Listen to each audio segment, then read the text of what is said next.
Welcome to The Explainer. Today, we're absolutely demystifying the path to building a highly lucrative graphic design career right now in 2025. Whether you're entirely new to the field, or maybe you're just looking to turn a weekend hobby into a serious income stream, the rules of the game have completely changed. Look, you don't need a 4-year degree anymore, and you certainly don't need to be intimidated by endlessly complex software. What you do need is a smart, targeted roadmap. So we're going to break down exactly how you can start, build, and actually monetize your design skills today. To show you just how massive the opportunity is right now, I want you to think about the number 8,000. What does that actually represent? Well, if we look at the current gig economy on platforms like Fiverr, there are freelance designers creating incredibly simple YouTube thumbnails. And one specific freelancer, highlighted in a recent breakdown by Jim Fahad Digital, charges $25 for a single thumbnail that takes, honestly, maybe 1 to 2 hours to make. And he has over 8,000 reviews. I mean, you do the math. That is literally hundreds of thousands of dollars for straightforward, highly effective design work that anyone can learn. The demand is surging right now simply because content creators just don't have the time to do this stuff themselves. Okay, let's dive into this. Here's our roadmap for The Explainer. First, we'll cover mastering principles over software. Second, reverse engineering great designs. Then, we'll jump into 2 practical Canva tutorials, one for ad banners and one for YouTube thumbnails. And finally, we'll wrap up with building your portfolio and getting community feedback. All right, kicking things off with Section 1. Master principles, not software. In 2025, man, it is so incredibly easy to get distracted by flashy new software updates, crazy AI features, and just endless toolbars. But let's walk through this brilliant 5-step roadmap outlined by Satori Graphics. This is basically a foolproof structure for any beginner looking to thrive. You start by learning the principles, then you choose your tools, you study the greats, you build that all-important portfolio, and finally, you find a community. Did you notice how choose tools is actually step 2, not step 1? It's kind of like you have to pour the foundation before you start decorating the house. Knowing what buttons to click doesn't make you a designer. Knowing why you're clicking them absolutely does. So, what do we actually mean by that foundation? Design principles are the foundational rules of the road. We're talking about things like the rule of thirds, balance, contrast, and hierarchy. But the truly crucial point here is that you cannot just memorize these like vocabulary words for a test. A real designer actively trains their eye to spot these principles out in the wild.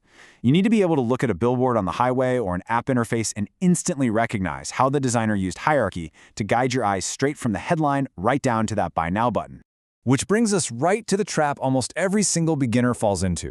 On one hand, we have shiny object syndrome. This is when you try to learn Adobe Illustrator, Figma, Procreate, and Photoshop all at the exact same time. Let me tell you, that is a recipe for total burnout. On the other hand, we have strategic focus. Remember, the tool doesn't make the designer. Start by mastering just 1 or 2 really relevant tools. If you want to do quick, high-converting social media graphics, Canva is a massive powerhouse that has essentially 0 learning curve. Master that first, and then move on. Moving right along to Section 2, Reverse Engineering Great Designs. So once you know your principles and you've picked your single tool, how do you actually study the designers that you admire? Well, here is a modern pro tip for you. We are in 2025, right? AI is literally your best study buddy. You can ask ChatGPT to act as your personal design professor. Seriously, try prompting it to reverse engineer a famous graphic design, maybe the classic Apple iPod ads or a viral YouTube thumbnail, and have it explain exactly why it works based on hierarchy and contrast. It's this insanely huge learning resource that will speed up your progress like wildfire, and it won't cost you a single dime. Okay, let's shift gears from theory to practice with Section 3, Canva tutorial for ad banners. Watch how beautifully this builds, layer by layer, following a really great workflow from Jim Fahad Digital. First up, you start with a 1080 by 1080 square canvas, perfect for Instagram or Facebook. You drop in a nice nature photo for your background. But here's the trick. To make your text readable, you don't just slap words over a busy forest. You add a square shape over the whole image, give it a cool gradient color, and drop the transparency down to 83%. See? This creates a beautiful, readable overlay. Then, you bring in a bold, clean font like Poppins. Notice the color code we're using, #F8, F8, F8. It's a soft off-white that's way easier on the eyes than pure glaring white. Finally, to ground your brand icons, you just add a white box behind them with a super light 17% transparency. Suddenly, you've got depth, readability, and a fully professional banner. Next up, Section 4, Canva tutorial for YouTube thumbnails. Now, this is one of the most lucrative skills on the internet today.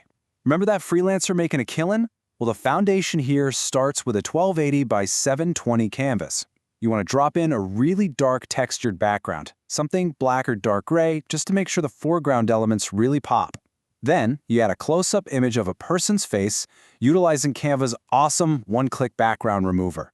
Why a face, you ask? Because human psychology dictates that a close-up person looking directly out from the screen significantly increases viewer attention and skyrockets click-through rates. And this brilliantly illustrates how we can use design to tell a compelling story of transformation. You see, a highly converting thumbnail very often uses contrast. On the left side of our design, we create a negative framing. We use a stark, glaring red, specifically color code FF3131, with text like Day 1 and a downward arrow showing failure or maybe low views. But on the right side, we completely flip the narrative. A bright, positive green, color code HO1DF2E, text saying Day 30, and an upward arrow indicating success. You are visually promising the viewer an entire journey from struggle to triumph, completely intuitively, before they even click play. Now, to really make it pop on a crowded screen, we've got to apply the polish. You add a thick, 51-pixel dark outline to your text so it stands out against absolutely any background. You apply a neon effect at a 40 intensity so certain keywords literally glow. And here's a massive pro tip for blending. To make your cutout person look like they actually belong in this green, glowing environment, you have to adjust the image settings. Just drop the temperature to -5, crank the contrast up to 40, and add a slight green tint. Boom! Now the subject is perfectly absorbed right into the thumbnail's lighting. It is exactly these tiny details that separate the amateurs from the professionals. Finally, Section 5, Portfolios and Community Feedback. Okay, so now that you know the principles and exactly how to execute them in the software, you've got to put your work out there. I love this quote, "Your portfolio isn't just for clients, it's for you, and it's a place to experiment, to fail, and to grow." So many beginners get totally paralyzed because they think their very first 5 designs need to look like they were crafted by some top-tier agency. Actually, scratch that. Let me be real with you. They won't. Your early work is going to be pretty rough around the edges, and that is completely fine. Progress always beats perfection.